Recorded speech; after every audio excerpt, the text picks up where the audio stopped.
ಕೋಟಿ ಕೋಟಿ ಕೊಟ್ಟರೂ ಹಾಗೆ ಇಟ್ರು. 1764 ಕೋಟಿ ಕೈಯಲ್ಲಿದ್ದರೂ ಬಳಕೆಯನ್ನೇ ಮಾಡಲಿಲ್ಲ. ನರೇಗಾ ಅನುದಾನವು ಮಾರ್ಗ ಪಲ್ಲಟ.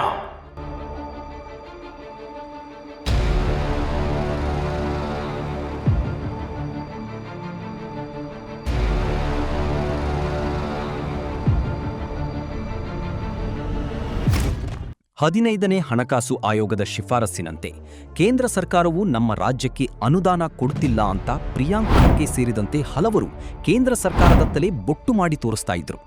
ಆದರೆ ಪ್ರಿಯಾಂಕ್ ಖರ್ಗೆಯವರು ಗ್ರಾಮೀಣಾಭಿವೃದ್ಧಿ ಮತ್ತು ಪಂಚಾಯತ್ ರಾಜ್ ಸಚಿವರಾಗಿದ್ದ ಅವಧಿಯಲ್ಲಿ 15ನೇ ಹಣಕಾಸು ಆಯೋಗವು ನೀಡಿದ್ದ ಅನುದಾನವನ್ನೇ ಸರಿಯಾಗಿ ಬಳಕೆ ಮಾಡಿಕೊಂಡಿರಲಿಲ್ಲ. ಅಷ್ಟೇ ಅಲ್ಲ, ನರೇಗಾ ಅನುದಾನವನ್ನೂ ಸರಿಯಾಗಿ ಬಳಸಿಕೊಂಡಿರಲಿಲ್ಲ.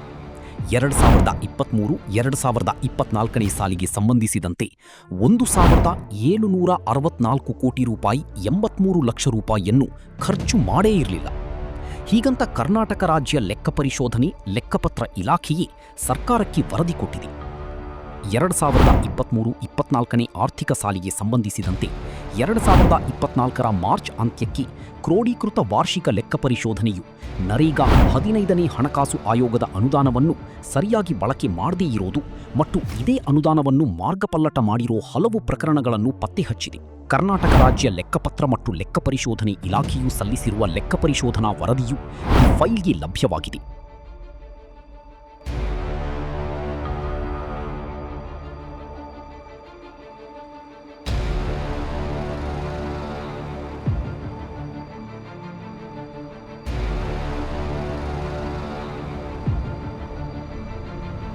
ನರೇಗಾ ಯೋಜನೆಯಡಿಯಲ್ಲಿ 2024ರ ಮಾರ್ಚ್ ಅಂತ್ಯಕ್ಕೆ 5127.61 ಕೋಟಿ ರೂಪಾಯಿ ಅನುದಾನವನ್ನು ಬಳಕೆ ಮಾಡಿಕೊಂಡಿದೆ.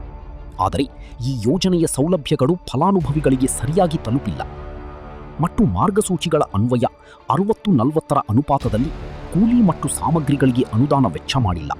ಬದಲಿಗೆ ಖರೀದಿ ಮತ್ತು ಇತರೆ ಉದ್ದೇಶಗಳಿಗೆ ಬಳಸಿಕೊಂಡಿರುವುದು ವರದಿಯಿಂದ ತಿಳಿದುಬಂದಿದೆ. ಅದೇ ರೀತಿ ಈ ಯೋಜನೆಯ ಅನ್ವಯ ಗ್ರಾಮ ಪಂಚಾಯಿತಿಗಳು 9 ನಮೂನೆಗಳನ್ನು ಕಡ್ಡಾಯವಾಗಿ ನಿರ್ವಹಿಸಬೇಕು. ಆದರೆ ಈ ರೀತಿ ಕಡ್ಡಾಯವಾಗಿ ನಿರ್ವಹಿಸಿರುವ ಯಾವುದೇ ನಮೂನೆಗಳನ್ನು ಲೆಕ್ಕ ಪರಿಶೋಧಕರಿಗೆ ಹಾಜರುಪಡಿಸಿಲ್ಲ. ಅಲ್ಲದೆ ನರೇಗಾ ಕಾಮಗಾರಿಗಳನ್ನು ಪರಿಶೀಲನೆ ಮತ್ತು ತಪಾಸಣೆ ಮಾಡಿರುವ ವಿವರಗಳೂ ಸಹ ಲೆಕ್ಕ ಪರಿಶೋಧಕರಿಗೆ ಲಭ್ಯವಾಗಿಲ್ಲ. ಇದರಿಂದಾಗಿ ಈ ಯೋಜನೆಯ ಉದ್ದೇಶವು ಈಡೇರಿಲ್ಲ. ಈ ಬಗ್ಗೆ ಸೂಕ್ತ ಕ್ರಮ ವಹಿಸಬೇಕು ಎಂದು ಲೆಕ್ಕ ಪರಿಶೋಧಕರು ವರದಿಯಲ್ಲಿ ಶಿಫಾರಸು ಮಾಡಿರುವುದು ತಿಳಿದುಬಂದಿದೆ. 15ನೇ ಹಣಕಾಸು ಆಯೋಗದ ಅನುದಾನವೂ ಸಹ ಪರಿಣಾಮಕಾರಿಯಾಗಿ ಬಳಕೆಯಾಗಿಲ್ಲ.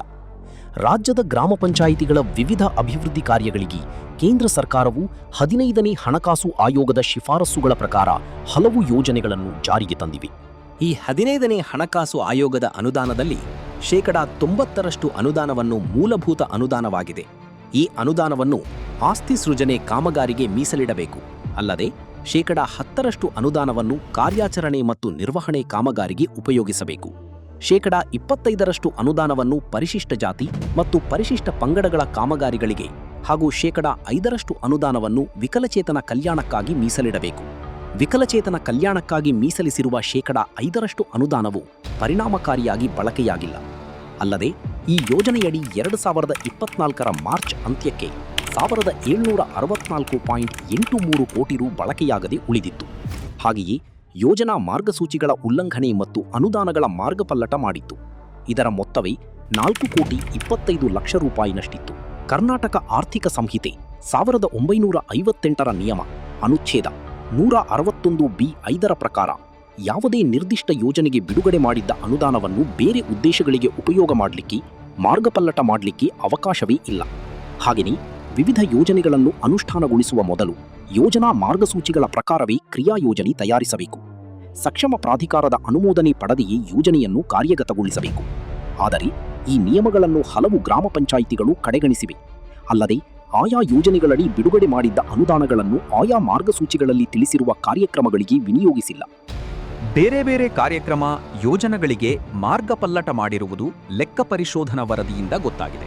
ರಾಜ್ಯದ 10 ಜಿಲ್ಲೆಗಳ 261 ಗ್ರಾಮ ಪಂಚಾಯಿತಿಗಳಲ್ಲಿ ಒಟ್ಟಾರೆ 4.25 ಕೋಟಿ ರು ಮೊತ್ತವನ್ನ ಬೇರೆ ಉದ್ದೇಶಗಳಿಗೆ ಬಳಕೆ ಮಾಡಲಾಗಿದೆ. ಇದಕ್ಕೆ ಲೆಕ್ಕ ಪರಿಶೋಧಕರು ಕೆಲವು ಎಕ್ಸಾಂಪಲ್ ಕೊಟ್ಟಿದ್ದಾರೆ.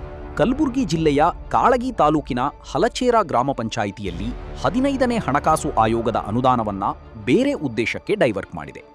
20 ಲಕ್ಷ ರೂಪಾಯಿ ಅನುದಾನವನ್ನ ನೀರು ನಿರ್ವಹಣೆ ಖಾತೆಗೆ ವರ್ಗಾಯಿಸಿದೆ. ಕುಡಿಯುವ ನೀರು ಒದಗಿಸುವ ಕಾಮಗಾರಿಗಳಿಗೆ ಬಳಕೆ ಮಾಡಿದೆ. ಇದು ಯೋಜನಾ ಮಾರ್ಗಸೂಚಿಗಳ ನೇರ ಉಲ್ಲಂಘನೆಯಾಗಿದೆ. ಹೀಗಾಗಿ 20 ಲಕ್ಷ ರೂಪಾಯಿಗಳನ್ನು ಲೆಕ್ಕ ಪರಿಶೋಧಕರು ಆಕ್ಷೇಪಣೆಯಲ್ಲಿರಿಸಿದ್ದಾರೆ. ಅದೇ ರೀತಿ ತುಮಕೂರು ಜಿಲ್ಲೆ ತುಮಕೂರು ತಾಲೂಕಿನ ಬಡವನಹಳ್ಳಿ ಗ್ರಾಮ ಪಂಚಾಯಿತಿ ವ್ಯಾಪ್ತಿಯಲ್ಲೂ ಸಹ ಇದೇ ಥರ ನಡೆದಿದೆ. 15ನೇ ಹಣಕಾಸು ಯೋಜನೆಯಡಿ ಕೈಗೊಂಡ ಎಲ್ಲಾ ಕಾಮಗಾರಿಗಳ ಪಾವತಿಯನ್ನ ಈ ಗ್ರಾಮ ಸ್ವರಾಜ್ ತಂತ್ರಾಂಶದಲ್ಲಿಯೇ ಪಾವತಿಸಬೇಕಿತ್ತು. ಆದರೆ ಈ ಯೋಜನೆಯಡಿ ಕೈಗೊಂಡ ಕಾಮಗಾರಿಗೆ 14,49,000 ರೂಪಾಯಿ ಮೊತ್ತದ ಕಾಮಗಾರಿ ಹಣವನ್ನ ಮಾರ್ಗಸೂಚಿಗೆ ವ್ಯತಿರಿಕ್ತವಾಗಿ ನಡ್ಕೊಂಡಿದೆ. ಚೆಕ್ ಮೂಲಕ ಹಣವನ್ನ ಪಾವತಿಸಿದೆ. ಹಾಗೆಯೇ ಈ ಯೋಜನೆಯಡಿ ಉಳಿದ ಮೊತ್ತ 15,99,000 ರೂಪಾಯಿಗೆ ಕ್ರಿಯಾ ಯೋಜನೆ ತಯಾರಿಸಿಲ್ಲ. ಆದರೆ ಇದೇ ದುಡ್ಡಲ್ಲಿ ಬೀದಿ ದೀಪ ಮತ್ತು ಸಾಮಗ್ರಿಗಳನ್ನು ಖರೀದಿಸಿದೆ. ಇದೂ ಸಹ ಯೋಜನಾ ಮಾರ್ಗಸೂಚಿಗಳ ಉಲ್ಲಂಘನೆಯಾಗಿದೆ ಅಂತ ಲೆಕ್ಕ ಪರಿಶೋಧಕರು ವರದಿಯಲ್ಲಿ ವಿವರಿಸಿದ್ದಾರೆ. ವಿಜಯಪುರ ಜಿಲ್ಲೆ ಇಂಡಿ ತಾಲೂಕಿನ ಹಿರೇಬೇವನೂರು ಗ್ರಾಮ ಪಂಚಾಯಿತಿದು ಇದೇ ಕಥೆ. ಈ ಪಂಚಾಯಿತಿಗೆ ಎಸ್ಕ್ರೋ ಯೋಜನೆಯಡಿ ನಿರ್ದಿಷ್ಟ ಉದ್ದೇಶಕ್ಕಾಗಿ 35.33 ಲಕ್ಷ ರೂಪಾಯಿಗಳನ್ನು ಅಭಿವೃದ್ಧಿ ಯೋಜನೆಯ ಖಾತೆಗೆ ವರ್ಗಾಯಿಸಿ ಖರ್ಚು ಮಾಡಿತ್ತು. ನಿರ್ದಿಷ್ಟ ಯೋಜನಾ ಅನುದಾನವನ್ನು ಮಾರ್ಗಪಲ್ಲಟ ಮಾಡಿ ವೆಚ್ಚ ಭರಿಸಿರುವುದರಿಂದ 35.33 ಲಕ್ಷ ರೂಪಾಯಿಗಳನ್ನು ಲೆಕ್ಕ ಪರಿಶೋಧಕರು ಆಕ್ಷೇಪಣೆಯಲ್ಲಿರಿಸಿದ್ದಾರೆ.